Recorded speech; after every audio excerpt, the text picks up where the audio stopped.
Hi, everybody, and welcome to the Kylee Cast. I'm Kylee Griswold, managing editor at The Federalist. Please like and subscribe wherever you get your podcasts. Leave us a 5-star review. It's such an easy way for you to help out the show. And even better yet, if you're just listening to the show, go check out the full video version on my personal YouTube channel or the Federalist channel on Rumble. And then, of course, like and subscribe there too.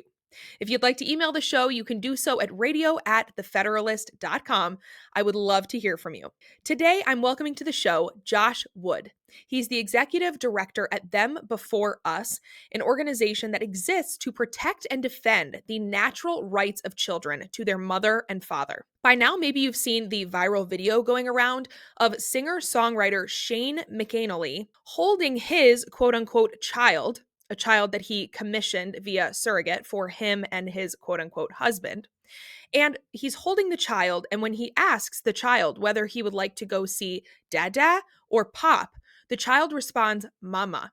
To which Shane says, there is no mama here. You gotta pick either Dad or Pop, and the child begins to cry. And of course, the child probably doesn't understand what's going on here, but out of the mouths of babes. So Josh Wood and I have a great conversation for you about this clip, about Obergefell, about surrogacy, about the rights of children to their mom and dad, and so much more. You won't want to miss it.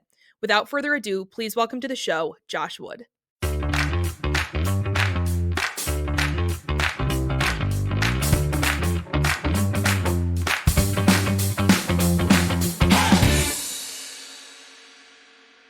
Josh, it's so great to have you on the Kylee Cast. Thanks for joining me today. Man, thanks for having me. Such a pleasure. Why don't you start by just telling listeners who aren't familiar with you who you are, where you come from, and how you got into the work you're doing now? Yeah, well, I live in Charlotte, North Carolina with my wife, Corinne, and our 4 kiddos. I was working at a church here and was doing a lot of the outreach, like the missions work. And I got really convicted that the way to attack poverty, the way to probably fix our country was going to be to focus on family. I saw so many things coming from this one particular issue that kids were being disconnected through a million different ways from their mom and dad. I met Katie, and the rest is history. Started working for Them Before Us and have been trying ever since to help us really educate people on the importance of children being raised by their mother and father and how that fixes so many of society's issues. Yeah, absolutely. Katie is great. She's a giant in this movement. And for people who have not already seen it, we do have an interview with Katie from a couple of months ago, Katie Faust. So if you haven't heard it, go back and listen to that episode of the Kylee Cast because it's well worth the listen. She's a firebrand and she's just has a real gift for articulating these issues well and helping people understand how important they are. So Josh, these topics that Them Before Us tackles are once again in the news as they are seemingly every week. But this week it's because of a viral video of a baby that was commissioned by 2 gay dads, one of whom is a singer-songwriter. I believe his name is Shane McAnally, which is just really crazy that that's actually his name. But anyway, I digress.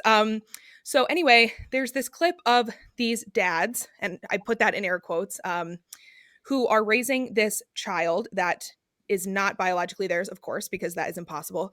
And the child is asking for its mother, in essence. And when the dads hear this, they laugh and say, no, mom is not an option. And the child begins to cry. I think I have this clip queued up, so I will just play it. Hey, who do you want, Dada or Pop? Mama. No, Mama. Do you want Dada or Pop?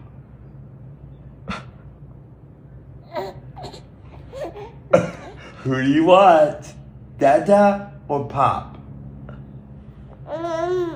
Nope. Do you want Dada? You want Pop? No way, Jose. I think. Oh. There is no mama. I'm so sorry. You have Dada and Pop. You have Pop. 2 choices. No mama. No.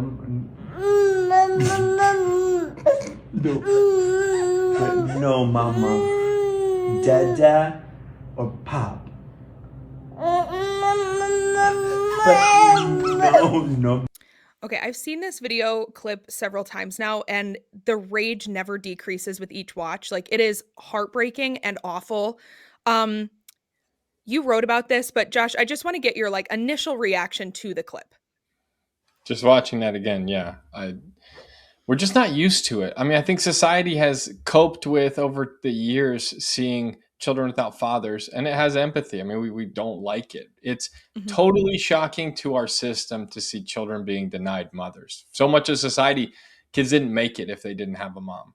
There was no one there to care for them or feed them. This is a totally alternate construction made possible by technology and the facilitating of these payments and surrogates and this egg and buying industry. This is just shocking to our system because it's so incredibly new and novel to us. Yeah, I hadn't thought about it in terms of the fact that we've always had single mothers, which is a denial of children's rights to their father, but it's pretty ubiquitous. But I never thought about how this is the why this is so jarring because we're used to that at least, even though it's still wrong. But we're not used to this.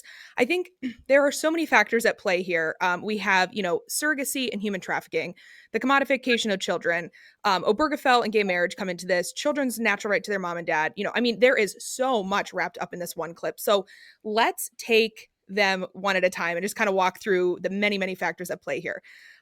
For people who aren't in the weeds of this stuff like you are, can you just practically explain how two dads can acquire a baby like this?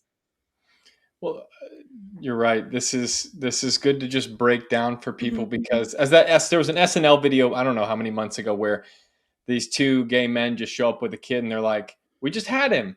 They're like, "Where did you get him?" And they're like, "How dare you? How would you ask that question?" People don't understand until they're kind of faced with it that there's actually like an acquisition process here. Mhm. And so, well, first they need an egg, right? And I mean, we were looking. There was a Reddit thread that got popular the other day about a field hockey player at UCLA who said, "Oh, they come to our field all the time after practice. I'm a D1 field hockey player at a prestigious institution. They'll offer us $30,000 or $40,000 for our eggs." Now, there was another thread about selling motherhood that I did the other day that talked about Lucina Bank. I think it's an egg bank in San Diego that offered women up to $300,000 to do 6 rounds for their eggs. Oh my So word. again, it's so funny. Language matters so incredibly much. They don't call them egg sellers. They call Mhm. them egg donors. Right. There's nothing being donated here. Mhm. Anytime you hear a woman talk about that or say, "Well, I made a family possible, I donated eggs," say, "How much did you sell them for?" I mean, get to the root of the issue. We hide behind these euphemisms, these kind of like, "Well, I'm just making a family." You got paid. You Mhm. got paid 50, 60. Now, we can't deny there's some predatory aspects of it, right? They often will say, "Well, forgive your student loans in exchange." Or, "Hey, if you're scared about not finding a partner, how about you give me your eggs? I take half and I'll freeze them for you with no fee." Mm. That's another strategy they use. But step Right. one is acquisition. They will absolutely go after young, healthy women to purchase their eggs, which then these two men will buy Mhm. from these egg sellers. Okay, so that's step one. Step two is in some cases, you need to hire a surrogate. I say in some cases because there's a wave of new laws. So, gestational surrogacy is when you take an outside egg, put it in another woman who's not related to that egg. You create a child, right, through IVF. You put the Mhm. embryo inside the woman and she carries it. She's just gestating the embryo. I say just, but she's gestating the embryo. Mhm. The other version of this is called genetic surrogacy, not gestational. That's where the woman is the egg comes from her. They use any means, could be I mean, not to be crass, but a turkey baster, Mhm. and they cut out the IVF process to lower the cost. Either way you go, I mean, you're still, Kylie, looking at $100,000, $80,000 to hire a surrogate. And then, yes, she carries the baby. They put all sorts of restrictions on her, what she can eat, what she can drink. She can't have sex. She needs to exercise. And then the day of the birth comes, two men are in the operating room with her, labor and delivery. They take the baby from her. Sometimes, I mean, there was a video the other day of a guy saying, "We were really nice. We let her hold the baby for a little bit. Like, we didn't have to do that." That's And they so take the messed baby up. home with them. Yeah, and we've seen more and more videos of men, sort of like LARPing as women in delivery rooms. There's no woman even present. It's just these two men, doing skin to skin contact with a newborn baby as if they have just gone through the labor and delivery process. I think we were even treated to like a glossy photo shoot of this with Pete Buttigieg and his partner. I mean, just this is not a niche thing. This is becoming more and more ubiquitous. But it's still no less jarring. Um, can you maybe help people understand how this actually is human trafficking at its core? Because, when we talk about adoption by gay couples, that still denies children a right to their mother and father. So that's still problematic for many reasons. But when it comes to this surrogacy or IVF, like these questions where you actually have an exchange of money, then we get into the weeds of like, this is now human trafficking. This is buying and selling people. And I think it's difficult for people who don't live and breathe in the weeds of this stuff to understand why this actually meets the definition of human trafficking. So can you maybe break that down even a little further? Yeah, absolutely. So put simply, there was actually a case in 2011 in Delaware where a woman, and this is where that difference between genetic and gestational can be helpful too. Um, there was a woman who had a baby. She met a guy in a parking lot. He gave her, I think, a $15,000 Western Union money order, handed her child over to him, and said, "Thank you. Have a nice day." Well, she got arrested and charged with dealing in children. Again, now this is where people try to play semantics. Well, that wasn't trafficking, that was buying children. It's like, you got to be kidding me. At some level, if you are buying a child, or are we going to call that trafficking a child, or what's he being sold for? I don't care. Right. He got charged with dealing in children. Now, Delaware actually is seeking to change that law right now. So there's a big overhaul of parental law, trying to make children cheaper for a certain sect of people. And this law would say what she did was not wrong. She just didn't have the proper paperwork in place to transfer the child for this money.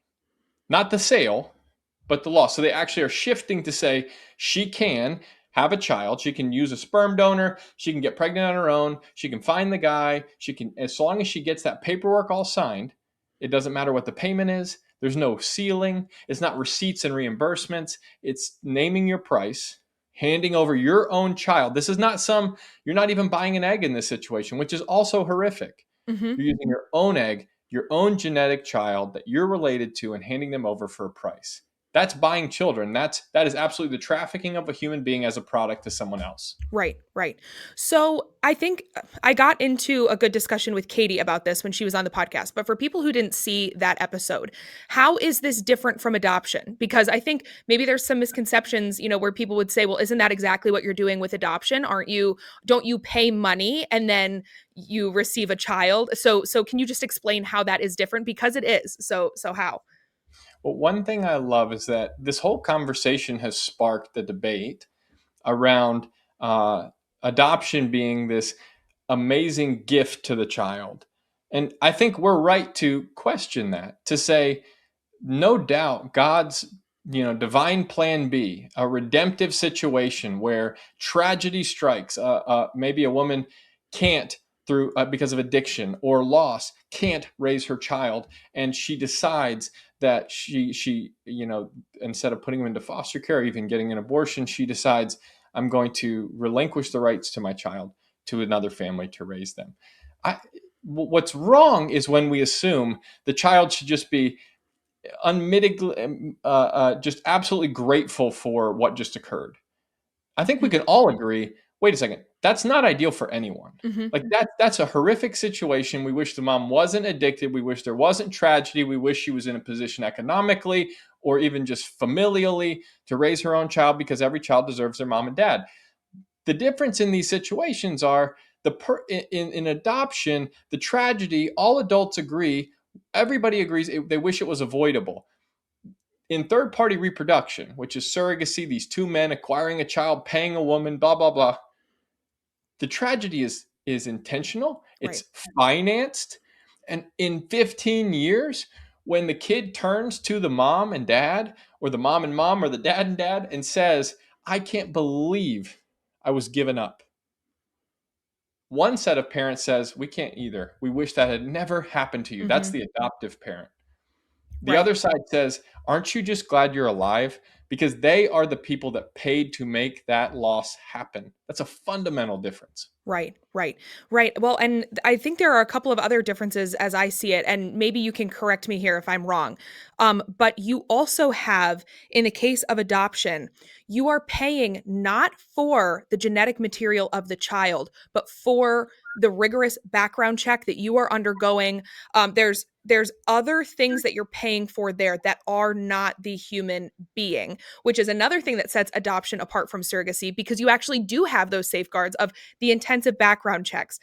You go through an intense process to be approved as an adoptive parent, whereas I don't think there's any real guardrails at all on who can commission a surrogate, on who can undergo IVF, like who can buy and sell children in that market, correct?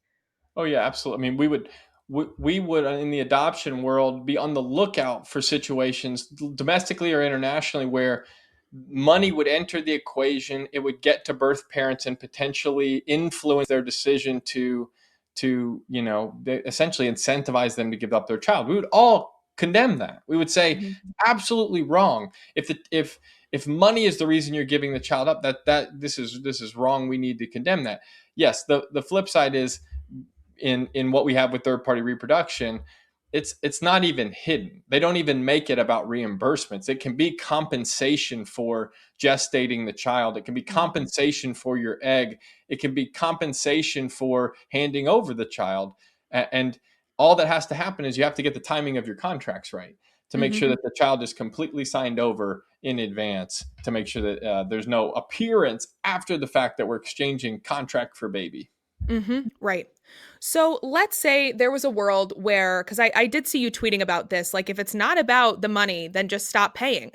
Like if there's no money changing hands, then there should be no problem with banning this practice. Okay, let's say we could get past that we could we could create a world where surrogacy is not actually involving the money changing hands, where it actually is an egg donor, somebody actually trying to help a couple conceive who cannot naturally conceive. Say we get past all of those dilemmas. um I know that Them Before Us does a lot of work with research on children's outcomes. So what do you say to people who would respond to that and just say, like, who cares? This baby here, say the egg was donated for this child to be created, that was adopted or commissioned or whatever by this singer-songwriter Shane. Um, if there were no other ethical problems, what would you say to someone who said, this is just two parents who love this baby? What's the big deal? What's the problem? Yeah. Other than that, how was the play, Mrs. Lincoln? Right. So one issue with it, if you're involving third parties, which that's one version of this, everything's free, but there's still a third party. That child is still being intentionally deprived, no matter if it was for payment or not, of their mother and father. That Hmm. I actually wrote in the Federalist a couple months back that just like the transgender movement focused on the fact that sex couldn't be assigned at birth, that there's something fundamental down to you can take a blood test and find it out that you're male or female. The same is true of parents. You belong to a specific two people. We can find that out. It's provable. You came from one mother and one father. We have to protect that, whether it's financed or paid or whatever, or there's something so fundamental about a child belonging in a certain place with a certain two people that we cut and paste that, sever that relationship at our peril. Children don't do well. My Daddy's Name is Donor is the largest study of donor conceived children, and it did kind of show you donor conceived children versus adopted children versus children in biological families. The amount of deception, loss, father, mother hunger, emotional problems, distress, addictions that were present, not just in biological families, but also in adoptive families, because there's still loss there. Hmm. But most of all in donor conceived families, where they felt betrayed. They felt they felt a sense of loss being perpetrated by their parents. And they were the highest of any of those groups. I believe this is true in the study, to say that it was unethical to do that. That Hmm. when the people who had been through it were the most likely to say, no one should have to go through that. Hmm.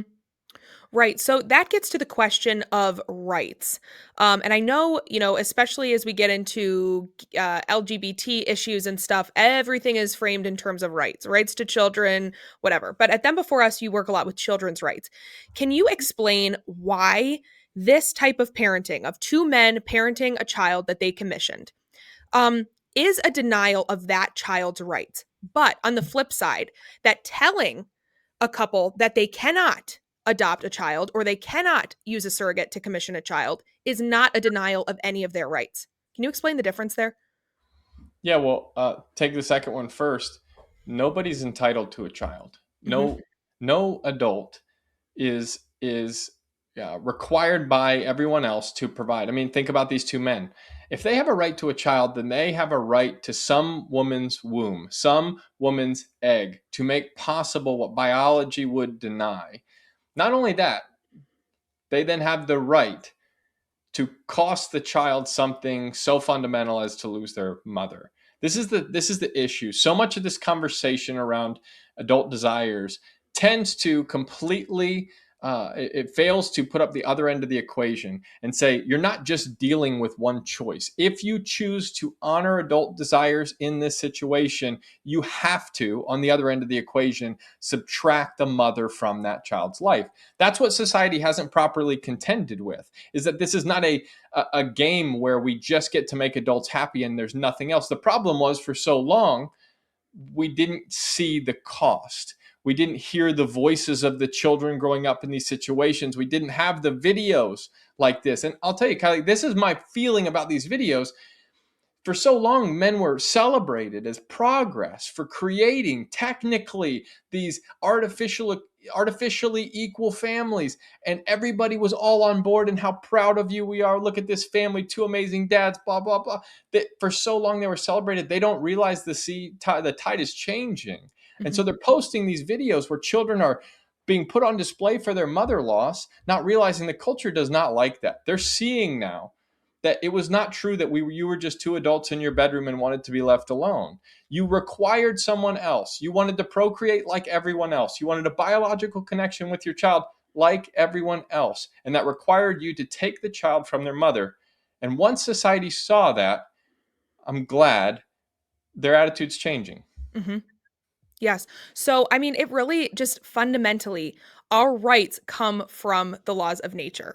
And these types of arrangements just defy all the laws of nature. I mean, our inalienable right that we are bestowed by our creator, life, liberty, happiness. Well, that the pursuit of happiness has to be in accordance with the laws of nature. And as soon as it's not, we no longer have a right to it, which is why, a man and a woman have a right to marriage, that men and women, they can't just contrive this right to marriage, or that the man and a woman cannot just contrive this right, because it's not a natural right. They cannot naturally bear families, and the same goes with, like, I think people get confused because things get dicey when a couple then is infertile and they can't conceive. And so then it's like, well, then do they have a natural right to create a child through IVF or these other means? And it's like we create policy and we go based on what the laws of nature are, not what we wish they were. And it's just so important to get this question right. And so you wrote a piece for the Federalist about that Obergefell was never going to stay in the bedroom, and you got to some of this with your last answer here. But I just want to talk about the role of Obergefell in all of this.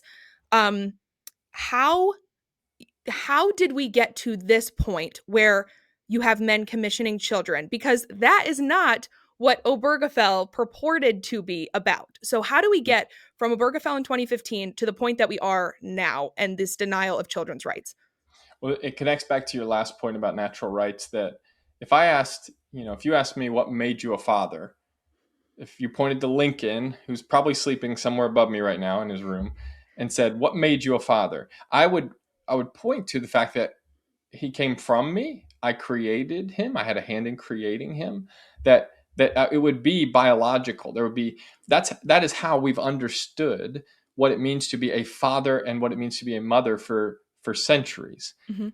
That's the question that's at issue right now, is will we redefine what it means to be the father or mother of a child? Is that a role that can be reassigned by the state. Mm. And that's the issue. And we take it for granted. It's just the water we swim in. That's my kid. Well, if the government came in on day one in the labor and delivery room and told me, I am assigning you this child, Josh, you are now the father, I would say BS. I was the father the moment of conception. That's not Right. something that the government controls. What the government can proclaim, they can take away.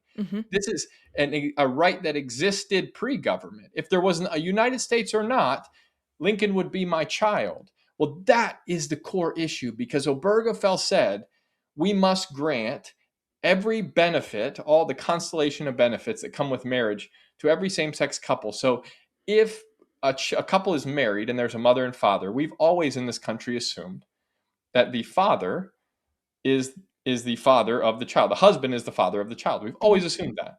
And they said, well, of course, we have to extend that to the mother.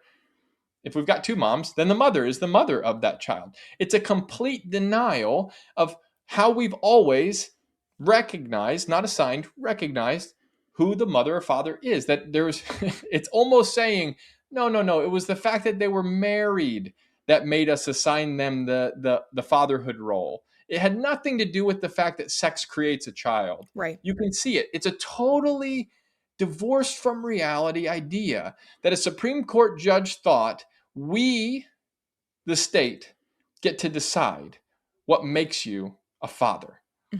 And fundamentally, that has now been forced on the rest of the country, where if they now seek to deny that, and they say, whoa, no. Marriage has always been something that is between a man and a woman. And through that, we assign parentage because sex creates kids. And that's our mechanism for making sure families, that's how we recognize families in this state. Well, if you do that, you are now in violation of the new interpretation of the Constitution. Right. Well, and we see this in so many other avenues too. Like as you're talking about assigning children, we see the same thing with other areas of the LGBT, alphabet soup agenda of pretending that sex is something that's assigned at birth rather than something that is inherent in every part of your DNA. It's as if the government is making the decision about these things, or you are making the decision about these things, completely divorced from the laws of nature that created them in the first place. And it just goes back to so much of the leftist project of don't believe your lying eyes. We are going to create things in our image, not in God's image. It's just a complete rejection of the natural order, and we have to get back to natural law. So in keeping with that, I know Them Before Us has a campaign, the Greater Than campaign, which is working to overturn Obergefell. I would love to just hear about your outlook for that. Like, how is that going? And also, do you think that a child like this child in this video that's crying for his mother is the right victim, for lack of a better word, to get Obergefell ultimately overturned? Well, see, they argued this right to marriage as entirely a private issue. It's unbelievable that you would not allow two men to get married, to have a home, to be recognized by their community. And again, it was the what I do in my bedroom is my business. The amount of times, Kylee, people tell me online, mind your business. What is your business of yours? Like that line comes up so often. But what we kind of denied, and this when it did come up, when family came up in 2015, the left was very quick to say, well, they adopt. Look at all these adoptive families. They just adopt kids. They are the heroes who are scooping up the heterosexual cast-offs, the people that you irresponsibly put into foster care. We are adopting. That was the line, just to push it away. It's not about kids. It's not about kids. It's about us. It's about adults. You're denying us equality of this central institution. Well, what we know now, and we should have known then, adoption's not something that everyone's just born with a desire to do. It's difficult. You're talking about an institution that will take everything, all of your heart, soul. It's very, very difficult to step into a broken situation and try to be there for a child that's lost almost everything. To assume that that's a default setting for two men or two women is insane. They want, and there's studies about this. The UCLA, the Williams Center did a study about this that said the majority, I think it was 68%, something like that, maybe close to 70, percent of gay couples want to create, not adopt. They don't. Now, Mm. will they all choose that? No, because it's expensive. But they want biological connection just like we do. Just Right. that's what's kept the society going for generations, is our desire to be biologically connected. And Right. so that led them to do what we see now, which was to craft all of these intricate pathways to child acquisition through buying eggs, buying wombs, all these means to take home children with one adult or maybe two completely unrelated to the child. That all gets back to natural law as well, and just the natural desire of adults to have and bear children. And this gets away from the gay dads conversation into broader societal questions.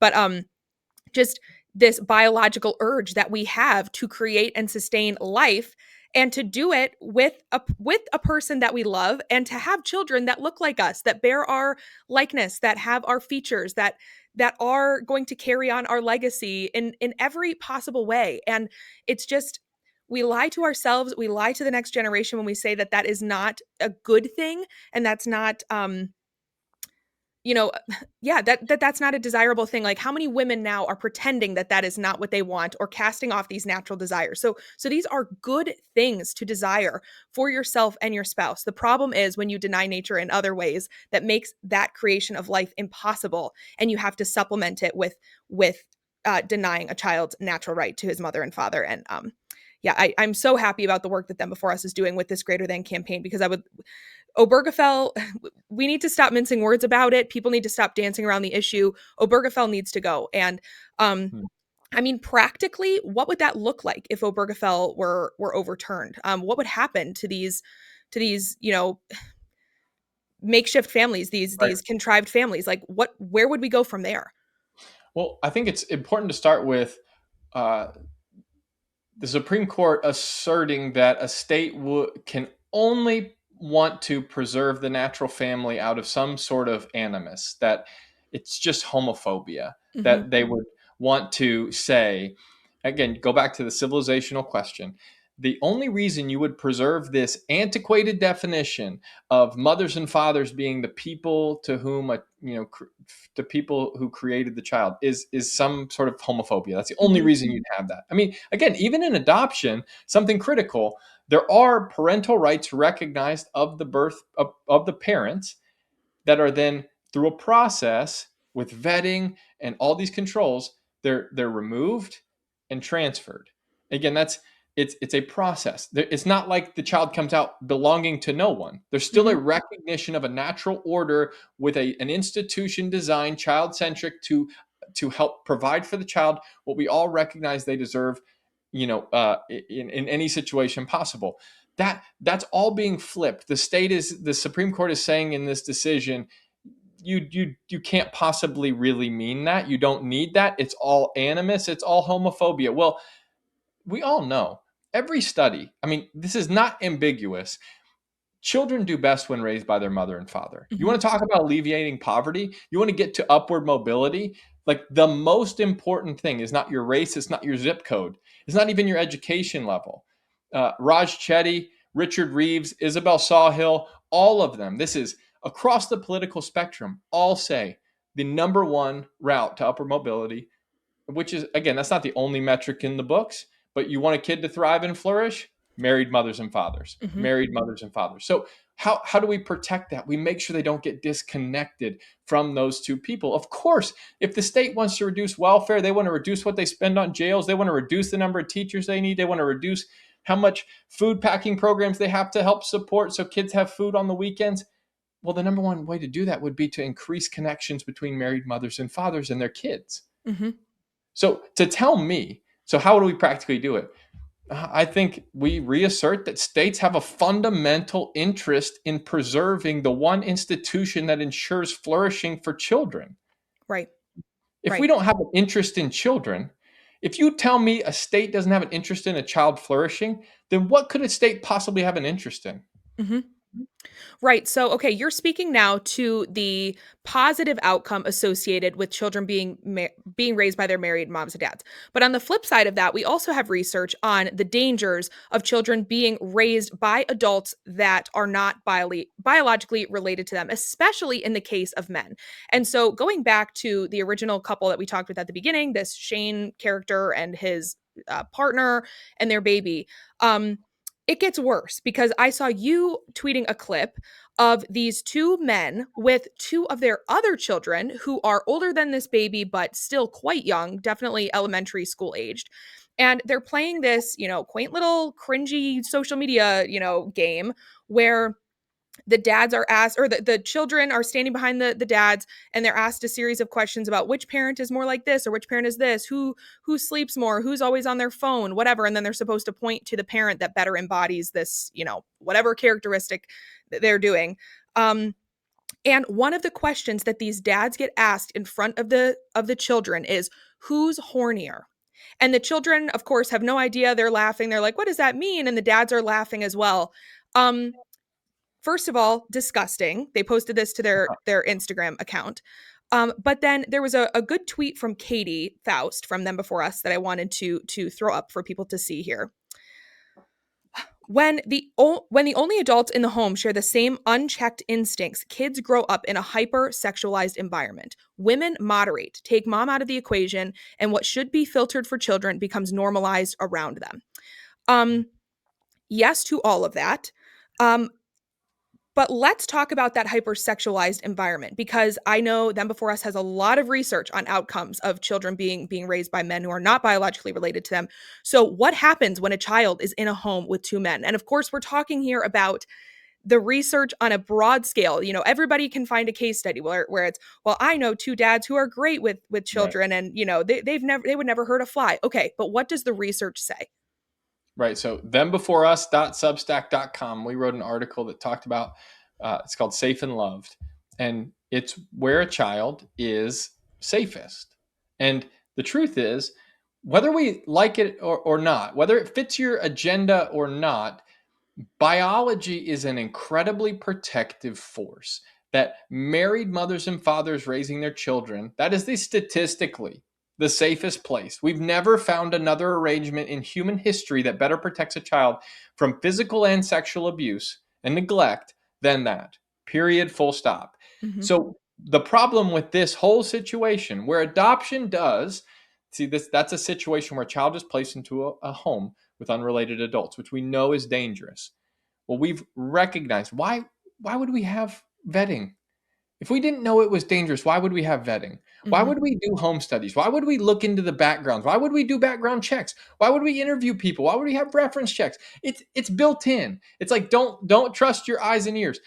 We have background checks and all these processes because we recognize putting a child somewhere where they're not biologically related to anyone is dangerous. Mm-hmm. But then suddenly, because it doesn't fit an agenda, because it would be discriminatory to background check these two men, we have children going into thousands of homes across the United States with completely unrelated men, like the case in Pennsylvania, where a tier 1 sexual predator who sent 12,000 text messages to an underage boy who went to jail, got out of jail, is on the sex offender registry, could not possibly, there is not an adoption agency in the world that would trust this kid with a child. He said, well, it's pretty simple. I'll just go create. There's absolutely no regulations for surrogacy. I will pay, I'll pay for an egg. I'll rent a surrogate. I'll take a kid home. I can create my next victim. Now, there's no, no one has said he's abused the child, nothing like that. We don't know. But the fact that someone on a sexual registry who could not adopt has access to a child through this other pathway seems incredibly tragic. And and again, the statistics are pretty clear that when you have an unrelated male in the home, and this is not just two men, this is when tragically a mother and a father divorce and there's a boyfriend living in the home. Right. I mean, if you Google mother's boyfriend, you will find pages, just mother's boyfriend, pages of stabbings, shakings, beatings, molesting. It's terrible. Pages of it. Because we know you're going outside the structure. You're putting unrelated adults in the home. Now, again, in situations of divorce, we would say, boy, this isn't ideal. We hope that this is safe. In these other situations, we're all expected to clap and call it progress. Right. That's where it's wrong. In every situation, it's wrong. That's why we have to protect the ideal of married mothers and fathers. Right, right. Well, and in that instance, at least you have the child's biological mother present. In these instances, there is no biological mother present. It's two unrelated men. Like it's even one step further than the case of a stepfather or something being in the child's home. So it's even worse. And going back to that Pennsylvania case, not only could that man not ever pass a background check for adoption, because that's obviously a pretty high bar. This is a man who would not be allowed within, a certain number of feet from a school. This is Mhm. somebody who if he moved into a community, the neighbors would have to be notified. By the way, there's a sexual predator in your proximity. Yep. But this man can just go and buy a child, traffic a child with no checks and balances, no procedures, no questions asked. If he has the money, he can have a kid. And that is just, if you cannot see that that is a denial of a child's rights, like that is so extreme. And I just fear for the future of a country that cannot identify the evil and the risks that are associated with something like that, Well, because that is the logical conclusion of this regime that's been created. well, you go back to Obergefell. If what it fundamentally did, pre-Obergefell, states were at least free. Now, California, Massachusetts, they're going to do what they do. They're going to create. They're going to say, we get to decide what mothers and fathers are. It's whoever pays. It's whoever signs a check. You're a mother if you want the kid bad enough. They're allowed to do that under our order. They say, hey, that they make their own parental laws. But at least Alabama or Georgia or Tennessee was free to say, absolutely not. Children belong to their mother and father. They have a right, and children have a right to their mother and father. And that's not an assignable characteristic. That's not a Mhm. purchasable commodity. What Obergefell did fundamentally was flip that and say, no, no, no. Now, for you to put up barriers, for you to restrict, for you to say a child can't go with two men because they're not biologically related, for you to say recognize mothers and fathers of children is actually discriminatory because these two men, these poor guys, they don't have access to the same biology you and your husband do, you and your wife do. They don't have access to it. So biology, you recognizing that, biology is actually discriminatory. And so you're not allowed to use it anymore. So when you look at this case with this guy in Pennsylvania, to put up guardrails, we may be able to stop predators from being able to acquire children. But to put up the real guardrails necessary to say kids do not go home with unrelated adults that cannot be purchased, whether they're on the registry or not, that's going to require us to privilege biology, to Mhm. privilege the fundamental characteristic that we've always used to recognize who the mom and dad are. And it's unclear right now whether that would even be able to pass under the current regime created by Obergefell. And that's what we want to challenge. We want the Supreme Court to decide that, to have that case come up and have them have to say, well, you know what? I think it's actually worthwhile for the state to protect the interests of a child and what's best for them. And I think that's actually more important than men being able to marry, women being able to marry, period. Right. Right. So before we wrap here, Josh, let's get really practical, because the goal is for Obergefell to be overturned and then just have kind of a clean slate and be able to go back to what marriage really is, to what parenthood really is. But as long as the Obergefell regime is still in effect, let's get really practical. What can states do, specifically red states, that want to protect children, that don't want to see surrogacy happen, that don't want to see, anybody and everyone just have a right to adopt a child? Like, what are some guardrails that states maybe don't have in effect right now, but that they could actually actionably take to ban some of these practices and get rid of at least the worst cases that Mhm. we've been talking about? Well, so this is the nice thing is, and this is why a lot of people have an issue with them before us, which we're okay with, is it's not necessarily a same-sex issue. Some Mhm, of the roots of this problem that created Obergefell were also straight problems. No, a first step we could take is say we don't sell gametes. mhm, And I don't care if you're a straight couple or a gay couple. We don't sell sperm, we don't sell eggs, period. We could also say, hey, we don't rent wombs. mhm, Like the process of gestation is is so complicated, complex. We don't understand it. There's so much to the bonding that happens between a mother and child. Even, I mean, that you want to blow your mind, look up a term called microchimerism, where the baby actually supports the mother with certain cells to make sure she's healthy through the birth. And they actually exchange cells to where there was a study that found a 94-year-old woman with the cells of the boy she had birthed when she was 20 still in her brain, because she had carried them with him, and it had played a fundamental role in protecting her by supporting her brain structure. And we're saying that that's something that can be rented and just a bun in the oven. Like, Right. these are some basic steps. Ban gametes, ban sperm and egg, ban surrogacy. Another one would be, don't allow, if you're going to have them be able to sell sperm and egg, don't allow them to do it anonymously. Say, Mm. hey, you are doing something fundamental, and it's such an important relationship, even if you don't recognize it, that the kid gets access to you, whether you want access to the kid. Right. That is so true. It's so interesting that you bring up that biological, the relationship between the mother and the child. I'm expecting right now, and I had a thyroid issue before I got pregnant, and the numbers on my labs were just consistently bad. And as soon as I got pregnant, it's like the child cured my thyroid issues. It's been completely regulated without any other medical interventions. It's crazy the relationship that mothers have with their babies, and just the primal wound that is created when that is separated at birth, with no recourse for the child. Um, There was how about actually, no?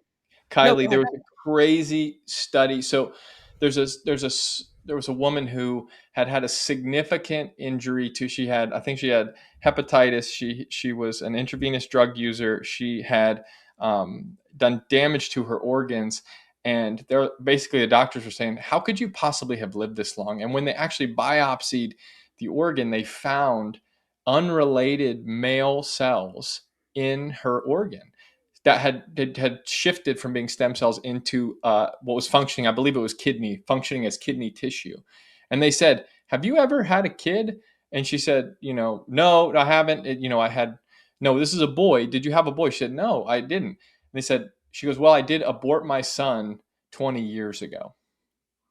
And Wow. the doctor said to her, your aborted son saved your life. Whether you wanted your child or not, he protected you. That we don't understand this relationship between embryo and mother. That the fact that there's such a connection and exchange of cells and even a protective element to make sure the mother's okay. Now, to say that we know better and we can just buy and sell that and rent it and it's not going to affect anybody is the hubris that defines our generation. Mm-hmm. Mm-hmm. Fearfully and wonderfully made indeed. That is remarkable. And science is incredible. And when we use it in the right way, it's a wonderful thing. So, Josh, let's end on that high note. But before I let you go, can you just tell people where they can find you and the great work that Them Before Us is doing? Yeah, go to thembeforeus.com or greaterthancampaign.com if you want to find out more about that movement and join us. We write articles every week that are aimed at these specific issues on thembeforeus.substack.com. If you're looking to get equipped, how do I talk about this around the coffee table or at the boardroom or in my own home? We have articles that will help you navigate these discussions and equip you to defend kids. Yeah, so important, because this is not just a fight for an organization. This is a fight for every single one of us to understand the issues and know how to talk about them in an informed and compassionate and, thoughtful way. So, Josh, thanks so much for being here. And also, if you don't follow Josh on X, do give him a follow. He's always tweeting about these things and helping provide clarity to this difficult conversation. So, Josh, thanks so much for being here. I hope we can have you back again soon. Thanks.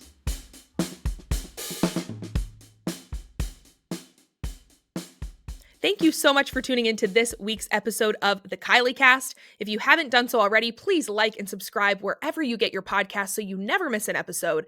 Leave us a 5-star review. It is truly such an easy way for you to help out the show. What's stopping you? As always, I will be back next week with more. So until then, just remember, the truth hurts, but it won't kill you.